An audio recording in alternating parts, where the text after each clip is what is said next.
Itu aja, sederhana kok. Makanya kalau kalian tengok kenapa pusing. Jadi karena begitulah Yesus, makanya firman jadi. Bilang kembali Pak Gumas, gini loh Bang.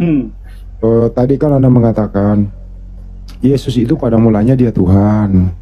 Iya, pejabat surga, dari surga ya. Pejabat surga turun ke bumi. Bukan lagi pejabat, bukan lagi dia Tuhan, tapi menjadi Tuhan. Jadi nabi. Terus nanti dia kembali lagi, baru menjadi Tuhan lagi. Iya, betul. Nah, pertanyaannya tadi pertanyaan Nabi siapa yang menghentikan dia menjadi Tuhan di bumi? Surat pemberhentiannya itu loh, menjadi pejabat. Aku nggak ketemu, tapi nyatanya kan dia datang dari surga. Berarti kan sebelum dia diturunkan ke surga, dia kan diutus. Dia nggak ada. Ya oke, cukup.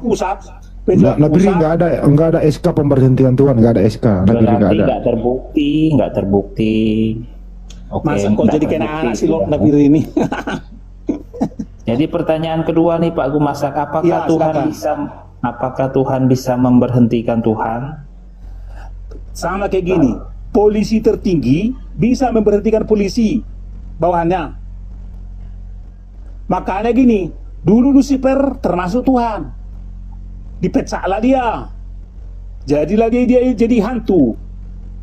Yang memecah siapa? Yahweh, Tuhan tertinggi.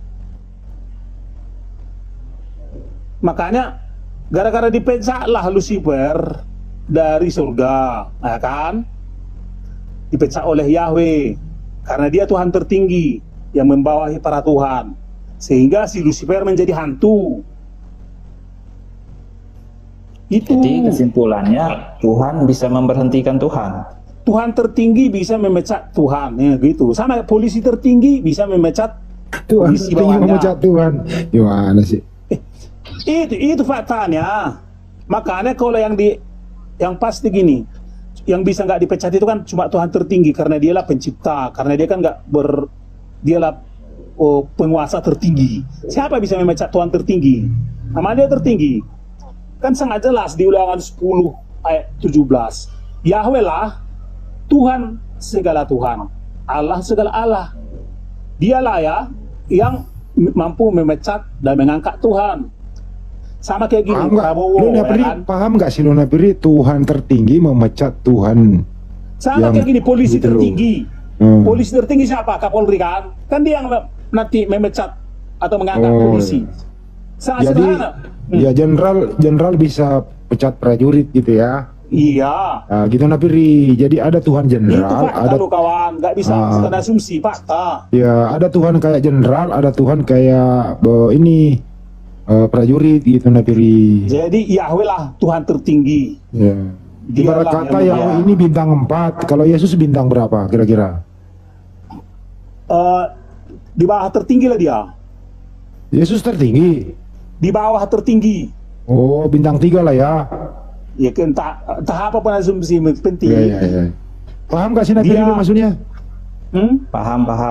Ya lanjut ini. Jika terus Yahweh adalah bintang 4, pertanyaannya sama dengan analogi itu, maka siapakah yang mengangkat bintang 4 ini? Polisi bintang 4 ini, apakah presiden? Bukan lah, kan dia Tuhan semesta alam, semangat kawan. Masa ada yang mengangkat Tuhan semesta alam? Nah, ini jawabannya muter lagi nih. Bukanlah, sekarang kan aku hanya menjelaskan hierarki. Sekarang gini loh, udah ini kalau anggaplah di kerajaan, tahu kerajaan. Coba negara mana sekarang yang ada kerajaan di dunia nih? Coba negara kerajaan. Coba negara apa? Negara Jepang. Udah. Jadi analogi bintang 4, bintang 1 itu gugur karena ada lagi presiden di atasnya yang mengangkat. Bukan gini loh kawan, makanya gini, itu kan hanya menjelaskan hierarki. Jadi gini, kalau misalnya lah di negara kerajaan, udah, maka yang raja tertinggi itu, yang tertinggi itu kan raja. Nah, raja lah yang menentukan siapa anak buahnya, siapapun mau yang dipecatnya. Siapa mengangkat raja kalau di kerajaan? Gak ada. Kan gak ada. Ini hanya menjelaskan bahwasannya yang memecat polisi ya polisi tertinggi, yang memecat pejabat negara kan pejabat negara tertinggi, ya, yang memecat Tuhan ya pasti Tuhan tertinggi. kan Yahweh kan Tuhan tertinggi. Coba menurut mula dulu. Siapa lagi rupanya di atas Yahweh menurut mula dulu. Jadi sistem ketuhananmu sistem kerajaan gitu ya? Namanya ketuhanan, kekuasaan, berarti milik kerajaan ya, milik pemerintahan sistem gitu ya? Kerajaan apa sistem republik? Kerajaan, tengok ya, pelan-pelan. Tapi tadi ke republik ada panglima satu, panglima ini nggak dua. pernah jadi pejabat kok ya, nggak pernah jadi pejabat kok ya. Gini aku, Pak Waras biarin dulu dia berdua, Bang. oh iya. Nggak pernah jadi pejabat kok lulur negeri. Sekarang gini loh, udah Yahweh, dialah raja tertinggi di semesta. Atau bahasa surganya Tuhan tertinggi. Tuhan artinya kan raja, maharaja. Tuhan artinya kalau kau bandingkan di Bible itu bahasa Inggrisnya, Tuhan serangan Lord atau Kurios atau Adonai atau ini Napiri ini memang nggak ngerti diterang-terang dari tadi. Napiri nggak ngerti kau Ini persoalannya sekarang gini loh, siapa namanya Sang Maha Pencipta kan dialah, makanya dia raja tertinggi di semesta. Karena raja lah dia, makanya mana ada Tuhan berarti jadi Tuhan. apa? Jangan malu-maluin Kristen lah, kalau kurang ilmu nggak usah menerangkan lah, malu-maluin aja. Kau ambil buku bahasa Inggrismu, Bible, bandingkan dengan bahasa Indonesia. Orang bebas ini mungkin Pak Gumasak lebih paham, Pak Weleng, mungkin Pak Gumasak lebih paham mengenai struktur organisasi di surga. Jadi gini kan, gejala Tuhan dan Tuhan itu hanya ada ilmu struktur organisasi. Jadi kalau kau bandingkan nanti dengan Bible bahasa Inggris, kau terjemahkanlah satu-satu gitu.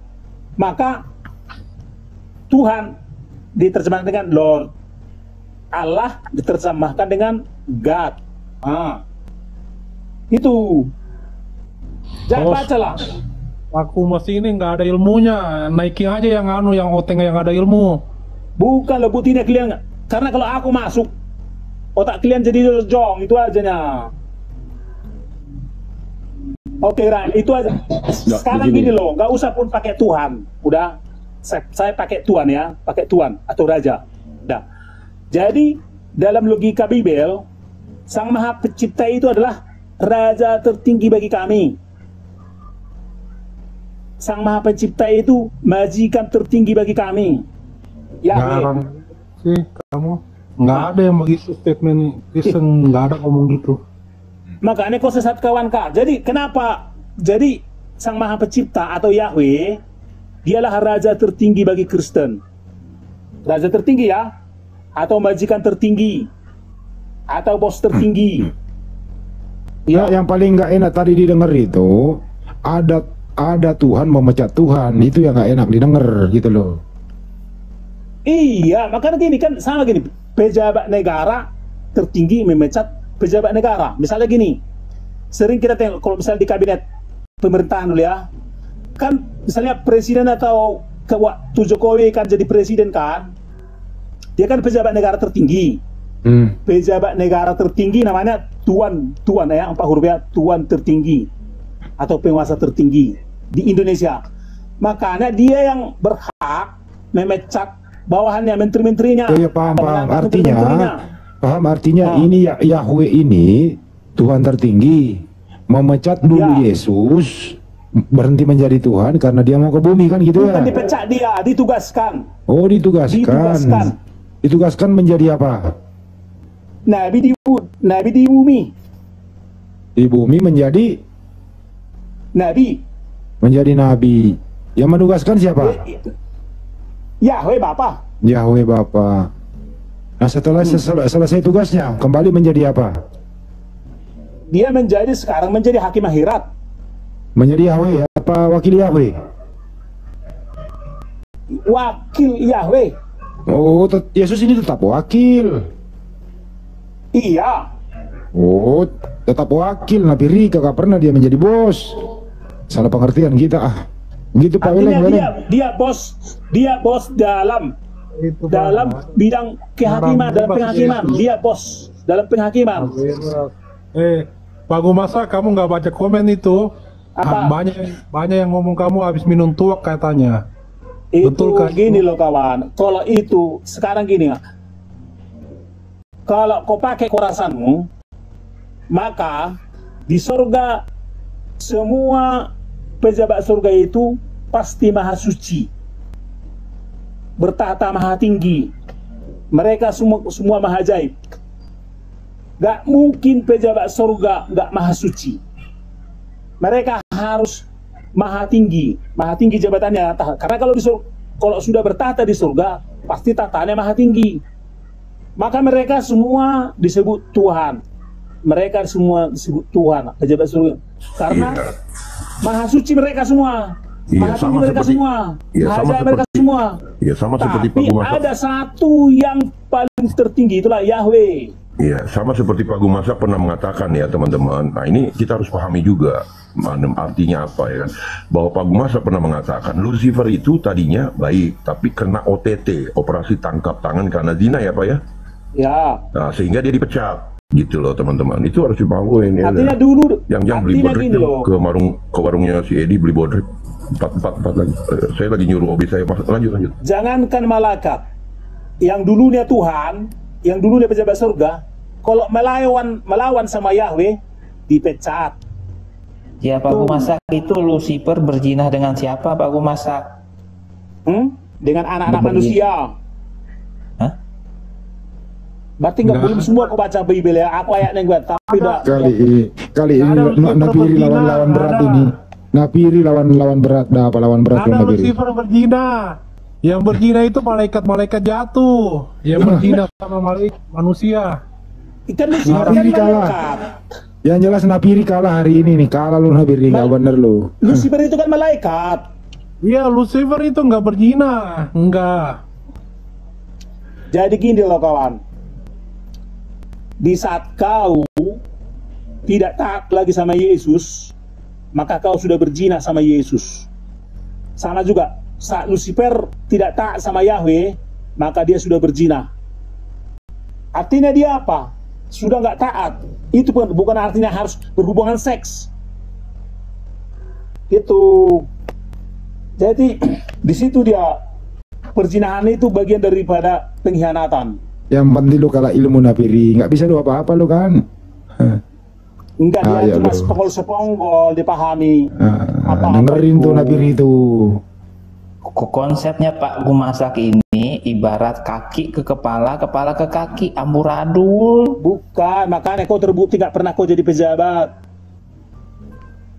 Tuh kan, Napiri, kau nggak pernah jadi pejabat, kau ngerti apa-apa Napiri.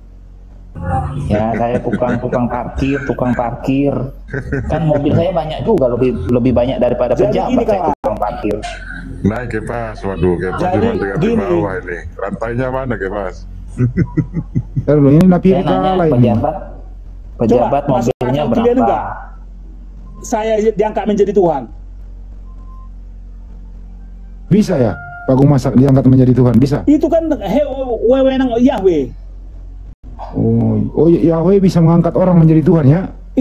Nama menjadi pejabat. Saya tetap orang, tapi dikasih saya jabatan. Maka saya orang yang menjabat di surga, maka saya disebut Tuhan. Oh. Jadi menurut Anda ada berapa pejabat Tuhan di surga? Bukan pejabat Tuhan, pejabat surga gitu aja. Kalau Tuhan itu pejabat surga. Ya pejabat surga kan Tuhan tuh. Iya. Ada berapa kira-kira? Ada berapa pejabat surga? Berapa banyak pejabat surga? Saya nggak tahu. Karena gini, Yahweh, ya kan, dia pejabat tertinggi di surga. Kemudian manusia Yesus, dia bawahnya. Para malaikat surga banyak kali, para Mikael, para ini dan semua.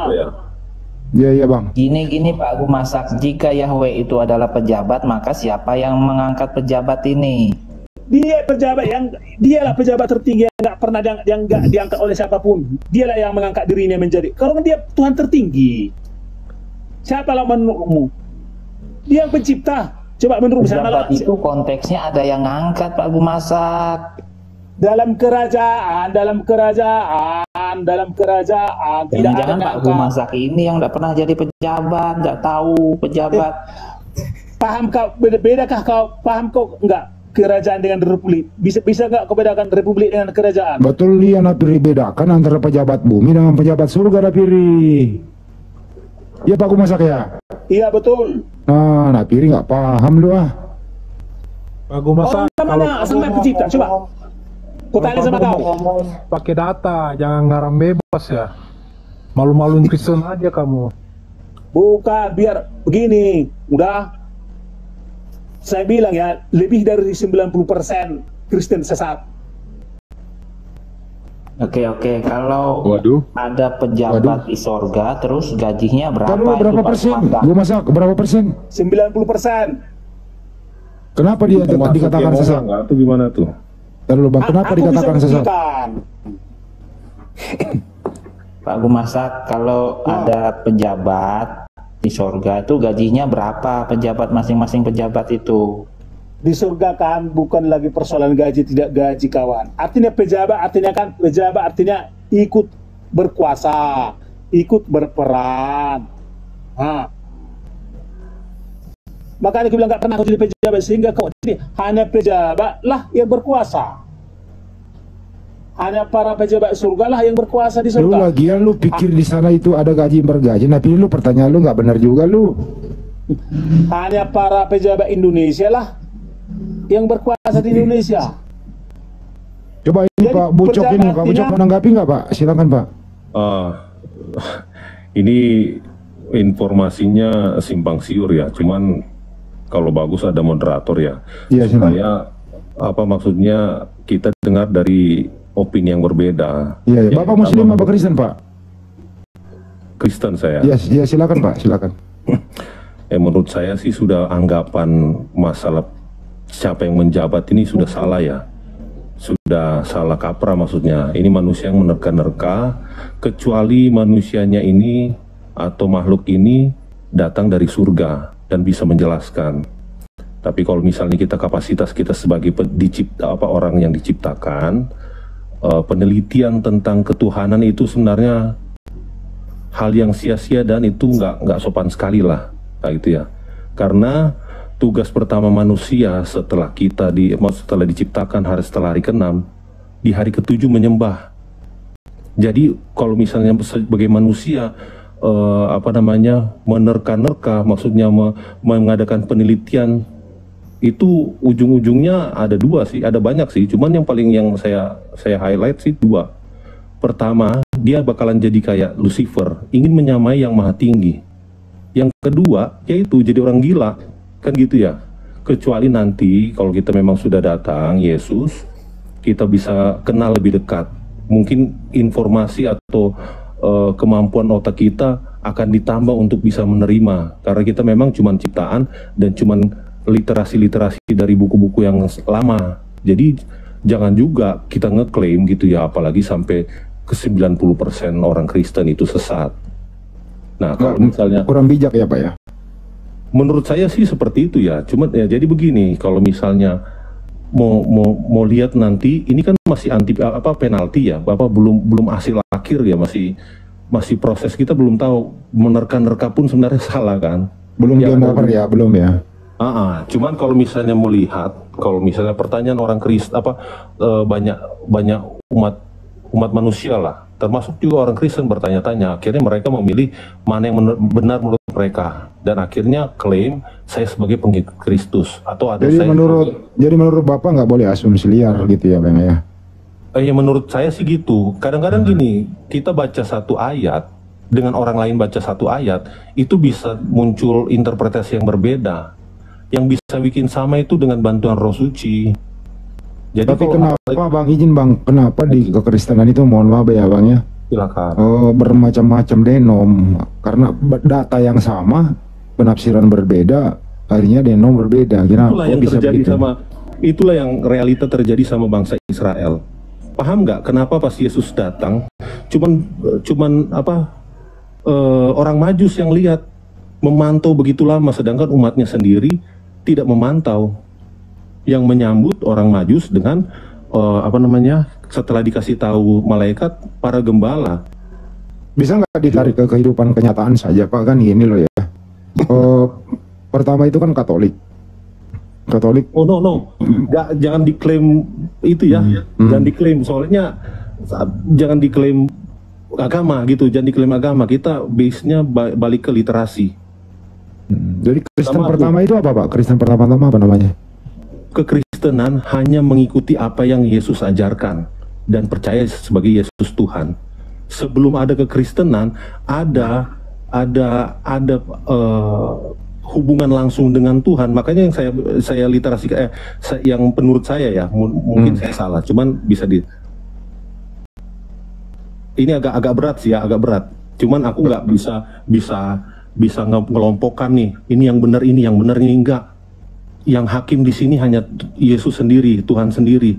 Apa buktinya orang itu ada Tuhan sama dia? Nah itulah saya tadi Bang, mungkin tanggapi kenapa banyak denom sumber yang sama. Kenapa jangan lari ke kehidupan zaman dulu, bawa orang Majus. Sekarang aja nih Pak, orang Indonesia aja nih. Contoh di depan mata Anda ini, di Indonesia ada Katolik, ada Protestan, ada Reform, ada Unitarian, ada Oneness gitu. Ini kenapa bisa terjadi kayak gini Pak? Saya rasa sih ujung-ujungnya usaha setan untuk menghapuskan Yesus, itu aja. Usaha setan untuk menghapuskan Yesus, jelas. Ya baru datang aja mau dibunuh. Secara intelektual sains pun Yesus mau dibunuh. Dengan cara apa? Kita banyak orang lebih percaya namanya Big Bang, teori evolusi. Menurut Bapak Kristen yang benar itu seperti apa Pak? Menurut saya yang ada di dalam Alkitab itu, contohnya kan udah ada. Contohnya ada. Tapi mereka kan semua, ini Pak, Bang izin Bang, mereka semua ini berdasarkan dari Bible loh Pak. Iya makanya, ini kan setan lebih pintar dari kita lah. Dia hidup ribuan tahun lebih lama. Ciri-ciri Kristen yang salah arah dipengaruhi setan apa Pak?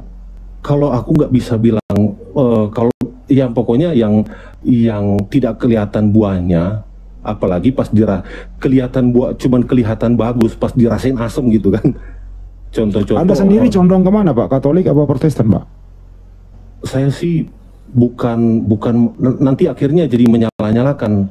Tugas saya sih cuman ngikutin gitu. Cuman kalau misalnya based on Bible, ya orang bisa, makanya dengan bantuan Roh Suci orang bakalan pilih deh. Enggak, biasanya kalau kayak gini kan pertanyaan dari Kepas pasti Nabili menandakan baju Anda itu ya pasti ditanya gereja Anda apa ya, jelas sudah benderanya bajunya di sana. Gereja apa Pak? Karena gereja itu jadi orang jadi gini nih, minta maaf ya. Makanya narasi pertama saya bilang tadi, setelah manusia diciptakan di hari ke-6, tugas pertama manusia menyembah Tuhan ada di mana? Hari ke-7.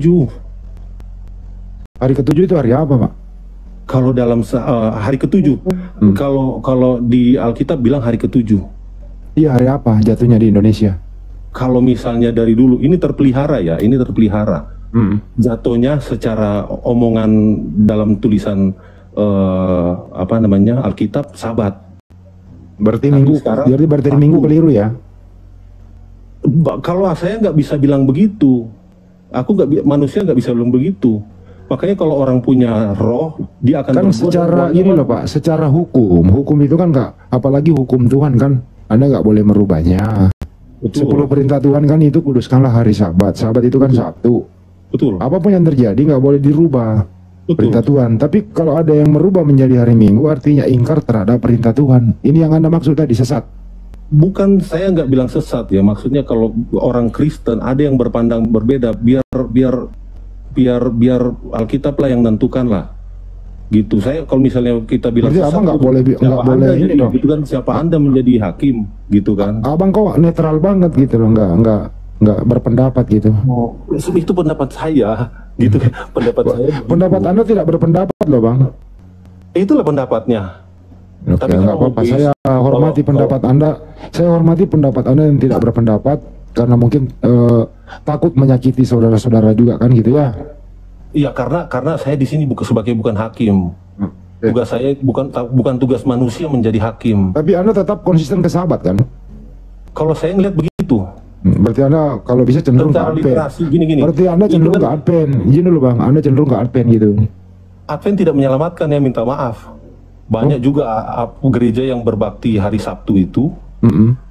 Tapi bukan klaim dia itu sebagai apa namanya yang benar, enggak. Jadi kalau gereja Advent itu cuman organisasi, ya. Kalau Advent itu organisasi. Dia yang dibuat dari Amerika, itu perempuan. Saya dari Amerika toh. Oh enggak, no. Kalau misal itu perempuan, terus yang ada melakukan apa dong? Ya memang kan pendirinya Advent perempuan dari Amerika. Bukan, yang dirikan itu kan Tuhan itu sendiri. Kenapa diklaim Advent gitu loh? Jangan diklaim, agama itu nggak boleh dibawa lah di diskusi kita ini gitu. Karena boleh saya sarankan. Silakan Boleh Pak. saya sarankan. Silakan, Ya. silakan. Saya sarankan Oke, silakan. kita lebih fokus kepada pembahasan hari Sabat aja. Di sini kan ada dikatakan kuduskanlah hari Sabat, ya. 10 perintah, 10 commandment, ya. Nah itu dulu, saya rasa saya boleh kalau jika diizinkan menghimbau kepada Pak Bujo ini, mari kita simak apa menurut pendapat Anda hari Sabat itu. Silakan. Oke. Kalau saya sih, karena nanti gantiannya jangan saya bukan narasumber, dan pengetahuan saya kasihan cuma sebagai manusia biasa. Cuman kalau ada tambahan di sini pun saya akan berdoa, mungkin akan menambah pengetahuan saya. Poin saya ada beberapa, sesingkat saja. Kalau misalnya tapi jangan diplot di Advent, ya, minta maaf ya. Maksudnya saya tidak mau juga mengganggu organisasi siapapun, gereja manapun, karena Roh Suci itu berbeda-beda tiap orang gitu. Kalau misalnya menurut saya, pertama tadi seperti yang Bapak satu, saya kurang kopi ya, siapa yang Bapak tadi yang ngomong, perintah Tuhan itu tidak berubah. Yang pertama. Yang kedua, saya juga informasi sedikit, saya juga bekerja sebagai orang safety, dan orang safety itu cara kerjanya mengolah, melihat data, membuat satu aturan. Kalau aturan itu tidak cocok untuk situasi yang berbeda, dan aturan itu bisa berubah. Tapi kita ngelihat, kita nge-refernya ke, sekarang kita ngomongin firman Tuhan, ya, kita nge-refernya ke Alkitab. Apa yang terjadi pertama? Jadi Tuhan sudah izinkan, dan itu continuous. Akhirnya dilakukan juga sama pada yang tertera, muncul literasinya dibuat oleh Musa. Kitab 5 buku pertama kan dibuat oleh Musa. Bahkan di situ dibilang mereka minta izin ke bangsa Mesir ini untuk menyembah Tuhan gitu, keluar gitu. Akhirnya datanglah literasi secara tulisan yang Musa buat dengan Tuhan. Di hukum keempat itu ada, dan mereka lakukan. Aku rasa secara tulisan ada, secara aktual dilakukan manusia itu juga ada. Nah, menurutku sih, apakah Yesus sekarang itu secara manusia banyak sekali juga yang hukum-hukum yang dilakukan si Musa ini, banyak yang salah dikaprah. Makanya datang Yesus. Back to topik aja Pak. Iya, makanya datang si Yesus ini. Begini loh Pak, ini kembali ke topik. Dan Menurut Yesus Anda, pun, menurut Yesus Anda Pak, pun, biar keluar dulu, biar keluar. Dan Yesus pun, apa namanya, melakukan hal yang sama. Oke, Dia tidak berubah. menurut Anda, ibadah sebenarnya itu Sabat atau Minggu yang benar menurut Anda? Ibadah yang benar itu menurut apa yang Tuhan inginkan. Tadi, gitu. Ayat yang saya pakai, ingin menyenangkan hati Tuhan. Berarti Sabat ya? Bukan, Yang kita tunggu, nanti beda-beda ke orang-orang ya. Nanti beda-beda ke orang-orang. Cuman kalau menjelaskan yang dimaksud hari Sabat, Pak. Yang kita tunggu-tunggu, kita harapkan itu sebenarnya intinya bagaimana menurut seorang Pak Bujo yang dimaksud hukum Taurat utama yang keempat ini. Hari Sabat, silakan. Itu mungkin Pak Andi mau tanya Minggu atau Sabtu, silakan. Ya itu dipilih Pak, nggak mungkin dua-duanya benar gitu loh. Kalau secara bahasa jelas sih. Kalau secara bahasa ya, secara literasi yang dilakukan dan Yesus juga lakukan, dan itu pun ada tertulis tidak berubah. Nah, berarti Sabat. Ngeplot, Pak, jangan poinnya ngeplot. aja Pak, berarti Sabat, di luar Sabat ya keliru gitu loh. Kalau penyembahan, Yesus juga melakukan kok kegiatan-kegiatan ibadah pada hari yang lain. Enggak, hari besarnya loh Pak. Kita Bukan hari biasa. Jangan nanti dibilang hari Minggu juga yang salah. No, di mana 1-2 orang berkumpul itu Tuhan hadir. Jadi Sabtu dan Minggu sama aja gitu. No, yang diperintahkan lain, yang dilakukan ya terserah orang. Oke, ya kalau begitu pertanyaan singkat. Hari apakah menurut Tuhan yang wajib dikuduskan? A. Sabat, B. Minggu. Kalau wajib, secara literasi di Alkitab, saya pilih hari Sabtu. Oke. Sabat itu. Berarti hari Minggu tidak wajib dikuduskan sesuai perintah Tuhan, betul? Ya, karena literasinya Oke, begitu. cukup, udah dijawab. Gitu Pak Yerusalem udah dijawab. Yang wajib dikuduskan Sabat, Minggu enggak? Gitu, lanjut. Hari Minggu. Lah, hari Minggu katanya kayak pas ini gimana ini kok beda? Ya, Halo terserah. Pak Andi. Andi. Boleh Ya. boleh nggak diminta literasi dia based on apa gitu ayatnya? Izin turun dulu Pak Andi. Aku udah follow ya. Makasih banyak Siap, semuanya. makasih Bang. Ya, Kita mau. silakan Kepas. Literasi Anda mengatakan hari Minggu yang dikuduskan. Based on apa lah? Maksudnya based Iya. on apa? Ya, Baik, selamat malam para pengangguran sukses. Jadi kalau dikatakan hari Sabat, hari Sabtu, jelas ya, hari ketujuh itu istirahat Tuhan menciptakan. Makanya hari ketujuh itu hari peristirahatan Tuhan. Makanya kita harus beribadah gitu. Makanya kita hari Minggu beribadah, bukan hari Sabtu gitu. Udah jelas ya? Ada lagi pertanyaan? Oke, jadi gini Pak Kepas, itu internal kalian lah ya. Kami menghormati ya antara yang memahami Sabtu, yang memahami hari Minggu. Itu internal kalian. Tetapi perbedaan itu kita serahkan ke internal kalian. Tetapi saya ingin membawakan satu narasi bahwasanya di antara keterbedaan itu ada satu persamaan, yaitu tokoh sentralnya, yaitu dalam hal ini Jesus. Ya kan? Saya yakin kalian berbeda tetapi sepakat dengan satu hal ini. Ya, saya rasa kalian sepakat dengan satu hal yang satu ini, yaitu bahwasanya Yesus sebagai tokoh sentral, sebagai panutan, sebagai suri tauladan. Sampai di sini Jelas. betul atau tidak, Pak? Jelas ya? Jelas. Oke, baik. Berarti Sebenarnya itu jelas. Kristen, Jadi gini, oke, berarti ya. sebentar. Apapun denom kalian, tetapi kalian sepakat dengan satu hal, yaitu Jesus adalah tokoh sentral kalian. Jesus adalah panutan kalian. Jesus adalah suri tauladan kalian. Berarti apa yang pernah Jesus lakukan, apalagi yang menyangkut ibadah, maka kalian akan mengikuti suri tauladan kalian, yaitu Jesus. Sepakat? Sepakat, Yesus Tuhan. Oke, baik. Di sini saya mau Ya, tanggapi dulu tentang Sabat. Tadi saya belum nanggapi. saya sudah selesai, sahabat. Itu internal kalian lah. Itu internal Pak- kalian ya. Pak Yerusalem, Kalian ini- bikin konsili aja. Kalian Pak Yerusalem ini Napiri mau bikin konsili menanggapi. aja kalau itu. Iya. Napiri yang Oke, mana yang silakan. lu pegang? Napiri Sabat atau Minggu? Napiri. Sabat itu kita harus kembali ke etimologi. Sabat itu apa artinya gitu loh. Sabat itu artinya hari perhentian. Jadi kapanpun kamu mulai bekerja, kapan kamu berhenti bekerja, ya itulah Sabat kamu. Itulah hari Hari ibadah apa? kamu. Bukan itu yang ditanya. Sabat itu hari Sabtu atau hari Minggu? Bukan seperti itu. Itu Oh, sama kalau begitu anda nggak mau ditanya, nggak mau berpendapat. Anda mau membelokkan sama topik. aja nanya Tuhan itu pakai baju apa? Baju warna kuning Enggak, atau enggak warna nyambung. Dan landasannya, Enggak. pijakannya nggak ada, Nafiri. Itu hanya asumsi aja. Anda. Nafiri kalau Jadi masih nggak sakit- ada landasan, nggak ada pijakan. Nafiri- Ya, nggak Nafiri ada kalau dalil, masih nggak ada sakit- landasan, nggak ada pijakan. Napiri kalau masih sakit berobat aja dulu ya, dengerin orang bicara ya. Karena anda membelokkan Oke, topik. baik. Ya, Oke. Napiri Saya lanjutkan. Bang. Boleh? Ya. Silakan lanjut Bang. Boleh Esensi Sabat dilanjutkan? itu bukan hari Lanjut, Bang. Sabtu, tapi hari perhentian itu esensi Sabat. Lanjut Boleh Bang. saya lanjutkan? Lanjut Bang.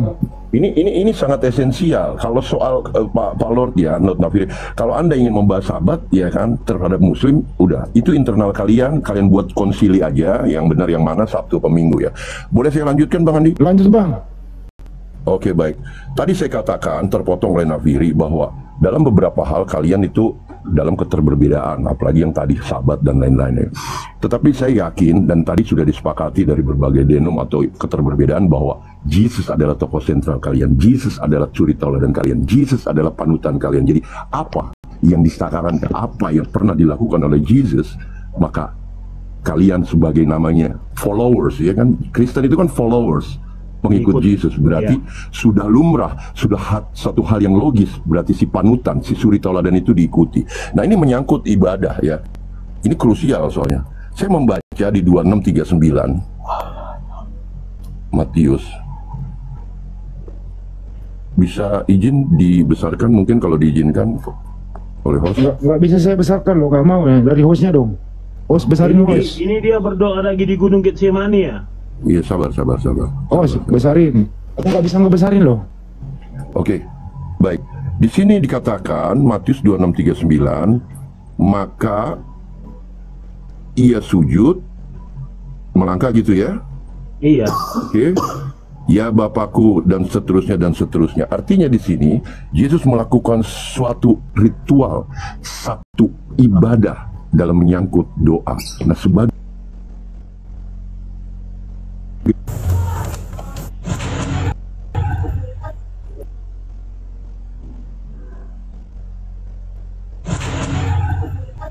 merujuk kepada Yesus.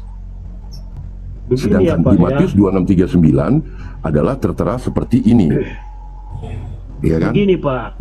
Sebentar Pak, biar saya tuntas dulu supaya nggak jadi salah paham Pak. Nanti Bapak bisa menjelaskan. Maka ia maju sedikit, lalu sujud dan berdoa, katanya, ya Bapakku, jikalau sekiranya mungkin, biarlah cawan itu lalu daripadaku, tetapi janganlah seperti yang ku kehendaki, melainkan seperti yang engkau kehendaki. Kemudian di Nehemia 7 nomor punggung 8, Nehemia di situ ada tertulis mereka mengambil sabar. Ini tertib lah. Kalian nanti gak apa-apa Pak, Lorna biar aja dulu. Nah, di Nehemia 7:8 di situ mereka berkata amin amin, kemudian menengadahkan tangannya ke atas. Nah, kaitannya dengan dua surat ini, saya ingin bertanya, lantas apa yang dilakukan hari ini, yang kita lihat hari ini di gereja-gereja dengan tata cara tatanan berdoa itu kok berbeda dengan Nehemia 7:8 dan Matius 26:39 ini? Kemudian pertanyaan kedua yaitu, lantas dari mana tata cara beribadah itu jika tidak merujuk kepada Alkitabiah sebagai pedoman kalian? Makasih. Coba Lorna Piri mau menjawabnya atau saya? Boleh berkomentar? Boleh. Gini loh, di Kristen tuh cara tata ibadahnya tuh tidak kaku, tidak seperti di Muslim masuk WC harus kaki kanan, kayak gitu. Jadi bebas. Oke, Napiri udah bebas. Udah Napiri udah cukup. Anda bilang bebas Anda. Pak Bucok silakan. Oke, makasih ya. Kita kalau misalnya itu bisa dilihat bagaimana tata cara orang Israel berbakti. Yang pertama gini, Yesus itu datang, dia tidak akan merubah hukum Taurat ya, dan secara turun temurun yang sudah jadi budaya itu ada dilakukan pada zaman itu, dilakukan di bangsa Israel. Ada banyak perbaktian yang dilakukan Yesus ini, khususnya pada hari Sabat dia ke sinagog. Di situ tidak di highlight dia harus sujud apa segala macam. Tapi kalau kita mau lihat ayat ini, ayat yang tadi dikasih lihat Matius, kita boleh lihat kondisinya. Kalau menurut saya, pandangan saya, Yesus ini akan menyelesaikan tugasnya sebagai tugas mesianiknya, sebagai korban yang tidak berdosa. Dia akan mengalami penyiksaan dan kematian karena dosa manusia. Karena sudah dinubuatkan juga. Oke, yang di situ secara manusia karena orang Kristen percaya dia sementara jadi manusia dia juga Allah itu sendiri. Secara manusia dia dalam keadaan takut. Pas puasa pun dia rasa lapar. Namanya takut biasanya secara psikologi orang itu akan menyerahkan lah salah satu bentuk ekspresi dia itu bersujud dan meminta pertolongan, maksudnya minta kalau boleh ini lewatlah, tapi kehendakku yang jadi bukan kehendakku. Jadi kalau menurut saya ini bukan tata cara perbaktian Bapak ya, cuman tata cara perbaktian itu sudah dilakukan. Bagaimana mereka setiap hari Sabat itu datang ke bait suci apa segala macam, dan Yesus tidak merubah itu. Tapi kalau misalnya esensi dia maksudnya dia berbakti harus bagaimana, jelas setiap hari kita ini berbakti sama Tuhan. Oke, baik. Gitu. Boleh saya merespon? Silakan Pak. Silakan Pak. Saya sebenarnya berharap jawaban Anda itu sangat-sangat tertuju kepada pertanyaan saya lebih fokus. Tapi saya dapatkan jawaban-jawaban Anda, narasi-narasi Anda sama sekali tidak menyentuh kepada substansi apa yang saya tanyakan. Yaitu, tadi saya tanya, jika Yesus kalian anggap sebagai panutan, sebagai suri toladan, maka apa yang dilakukan oleh Yesus? Pastilah kalian sebagai Jesus follower. Kristen itu kan pengikut Yesus. Lantas saya tanya lagi, pertanyaan keduanya, yang kita lihat hari ini itu berasal dari mana? Alkitabiahkah? Atau asumsikah? Atau pelajaran-pelajaran yang didapat dari luar sumber-sumber kekristenankah? Seperti itu. Jadi sekali lagi saya mencoba menyimak Anda dengan secara serius, tapi saya tidak mendapatkan jawaban-jawaban dari narasi Anda menyentuh sama sekali dengan substansi pertanyaan saya. Seperti itu, Pak. Kemudian, kemudian saya mohon maaf tanpa mengurangi rasa hormat saya terhadap Anda. Saya justru dapat kesan Anda ingin membawa narasi, membungkusnya, mengkemasnya hanya untuk melarikan dari substansi, gitu loh. Bahwasanya Anda sama sekali tidak menerangkan dari mana asal muasalnya. Jadi bungkusannya jangan selalu mengatakan seperti hitan, itu kan tradisi Yahudi, ya kan kami. Satu sisi Anda mengaku pengikut Yesus, di lain sisi Anda cari pembenaran jika ada beberapa hal yang Yesus lakukan dengan alasan, dengan kemasan bungkusan itu kan Yahudi. Kami kan bukan Yahudi. Jadi saya menghindari hal-hal itu. Sekali lagi pertanyaan saya, dari mana asal muasal tata cara ibadah yang kita lihat hari ini? Apakah itu berasal dari Yesus? Apakah itu Alkitabiah atau dari sumber lain? Oke, silakan. Yang pertama saya mau disclaimer dulu ya. Untuk forum-forum kayak gini mungkin semuanya kita harus sepakat ya. Untuk tidak sepakat ya, kita agree to disagree. Karena background kita berbeda, pemahaman kita satu ayat dengan yang lain itu akan jadi berbeda. Nah, sekarang jawaban saya pun yang kedua, saya akan disclaimer, jawaban saya pun tidak mungkin akan memuaskan. Jadi saya coba pakai literasi saya coba kembali dengan Alkitab, maksudnya yang buku yang saya percayai. Dari zaman dahulu kalau mau dilihat ya, dari zamannya Israel, Yesus juga Israel. Tapi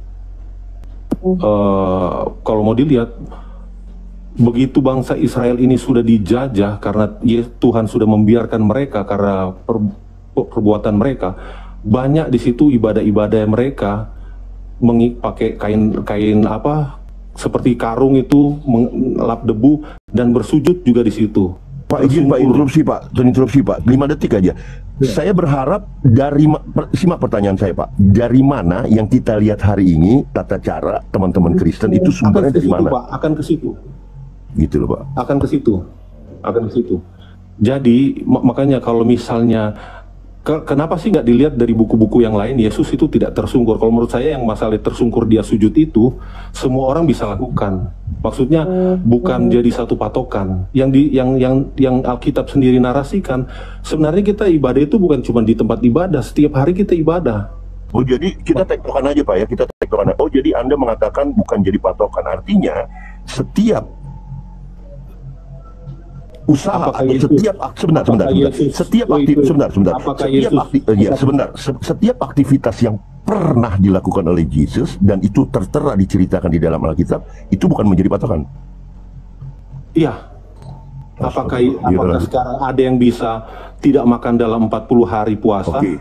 Jadi saya tegaskan kembali ya, karena ini ranah diskusi, bahwasanya, baik. Jadi gini loh, apapun yang pernah dilakukan Yesus tidak menjadi patokan, betul? Secara substansi, gerakan-gerakan itu secara substansi saya ulang tidak lagi, harus apakah diikuti, setiap yang dilakukan oleh Yesus dan tertera di dalam kitab itu tidak menjadi patokan? Itu saya butuh jawaban. Kalau gerakan tidak ya Pak ya, menurut saya. Berarti saya rubah ya. Tidak. Setiap gerakan yang Yesus lakukan sebagai panutan suri tauladan tidak menjadi patokan Anda. Ya. Oke, ya, sepakat ya. Teman-teman dengar saya sendiri bisa penilaian saya berikan kepada netizen, baik netizen Kristen, baik netizen Kristen maupun netizen Islam atau non-Muslim. Silakan Anda menilai, karena kami di sini hanya berdiskusi. Bahwasanya Pak Sugo, Pak Buco mengatakan setiap gerakan yang pernah Yesus lakukan tidak menjadi patokan kami umat Kristen. Betul? Apakah Tegas, saya Pak. bisa jalan di air? Harus konsisten, Pak. Iya, apakah saya bisa jalan di air? Kan jangan gitu ya. Jangan dikemas dengan dikemas kayak gitu, Pak. Ada beberapa hal kan saya bilang. Bukan framing. Karena itu sekarang begini saya tanya. Gini, susah enggak, sebentar gini. Kalau jalan di air itu susah ya kan? Tidak mungkin, karena itu mukjizat. Mukjizat itu hanya diberikan kepada manusia-manusia pilihan. Pertanyaan saya, jika dia maju selangkah kemudian sujud, buat Anda apakah ini suatu aktivitas dari seorang yang Anda muliakan, dari seorang yang Anda jadikan, sebentar Pak, yang jadi Anda jadikan patok, yang jadikan suri tauladan, tokoh sentral Anda, apakah upaya atau aktivitas maju selangkah kemudian sujud ini begitu sulit buat Anda? Saya ulang lagi, apakah gerakan tersebut sulit untuk diikuti? Apakah gerakan dari seorang Yesus yang Anda muliakan, yang Anda jadikan panutan, begitu sulitnya Pak, maju selangkah kemudian sujud? Oke, informasi yang Anda terima berarti kurang lengkap. Ya, enggak, jawab dulu. Apakah ini hal yang sulit? Iya, ini jawaban saya. Ini jawaban saya. Untuk Anda. Sulit atau tidak? Kalau Anda menganggap tidak sulit, kenapa tidak dilakukan? Itu konsekuensinya Pak. Lanjut. Oke, makasih. Mungkin teman-teman yang yang mengaku Kristus, pengikut Kristus, setiap ibadah pasti mereka ada namanya doa syafaat. Dalam doa syafaat, posisinya pasti berlutut. Jadi maksudnya Bapak terima informasi yang Bapak lihat itu tidak mengakomodir pertanyaannya secara general. Kalau misalnya Bapak mau validasi, saya bisa undang Bapak lah. Silakan datang ke gereja manapun. Saya juga bisa undang teman saya ortodok, Pak. Saya melihat ortodok melakukan hal itu, Pak. Sujud, ruku, ya kan? Ya itu yang kita lakukan, dan itu yang kita lakukan dalam berdoa itu. Berarti Anda melakukan juga. Sujud. Kalau Anda betul, iyalah. Dan Anda melakukan, tapi bukan masalah itu tidak ada esensialnya. Saya melakukan. Kan, apakah itu jangan menjebak diri sendiri, Pak, melalui narasi-narasi yang dibungkus, dikemas sedemikian rupa hanya untuk menghindari bahwa Yesus pernah melakukan itu dan kami mau melakukan itu. Jangan dibungkus, jangan dikemas. Nah, biar saya menghindari sekedar. Siapa yang mau naik ini silakan habis ini berkomentar setelah saya. Dikit lagi ya. Bersujud apa tidak ada esensinya dalam keselamatan menurut kekristenan. Jadi kalau kamu percaya Yesus, kamu melakukan apa yang Tuhan inginkan, itulah yang jadi acuan. Ingin menyenangkan hati Tuhan, kita bersujud bisa siapa saja bersujud. Orang pun orang berdosa manapun pasti bersujud kalau sudah diarahkan. Boleh nggak kalau saya mengatakan Anda mencoba untuk mengatakan, boleh nggak secara substansi, boleh nggak kalau saya tidak ada urusan dengan keselamatan? Iya, oke, baik. Saya ikuti irama Anda. Apakah Anda ingin mencoba berkata bahwa pokoknya Yesus saya ambil dia sebagai juru selamat karena itu sangat berarti buat saya. Soal Yesus melakukan ritual, tata cara ibadah, saya tidak mau peduli. Itu yang dilakukan juga oleh kami. di gereja. Kami bersujud. Makanya jangan Pak, yang dilakukan hari ini Pak tidak sesuai Pak dengan Nehemia 7, Nehemia 78 dan Matius 26:39. Itu yang jadi pertanyaan Pak. Sekali lagi yang jadi pertanyaan yang kita lihat hari ini di gereja-gereja itu tata cara ibadah sama sekali, kalau menurut saya melihat Matius 26:39, Nehemia 78 sama sekali berbeda Pak, kontradiksi Pak. Kemudian Anda mengatakan bagi kami esensinya adalah Yesus sebagai juru selamat, ya kan, keselamatan. Artinya di sini Anda ingin memilah, namanya Anda ingin cherry picking. Tahu Anda bahasa cherry picking? Yang enak-enak aja gua ambil, pokoknya yang gak enak mah terserah Yesus. Pokoknya Yesus mau melakukan apapun itu bukan hak saya untuk melakukan. Tetapi di lain sisi Anda memuliakan Yesus, di lain sisi sementara Anda memtuhankan Yesus, di lain sisi Anda menganggap Yesus adalah tokoh sentral. Jadi Anda cherry picking, mengambil dari suri tauladan Anda Yesus dalam hal ini cherry picking. Apa saya bilang cherry picking? Anda mengambil konsep keselamatannya tanpa Anda mengambil konsep keselamatan. Nih, tunggu, saya Anda baru menyimak dan lutut sekali lagi disclaimer. Poin saya kan sebenarnya kita ibadah itu bukan cuma di tempat ibadah, setiap hari kita ibadah menurut kekristenan. Jadi kalau kamu percaya Yesus, kamu melakukan apa yang Tuhan inginkan, itulah yang jadi acuan. Ingin menyenangkan hati Tuhan, kita bersujud bisa siapa saja.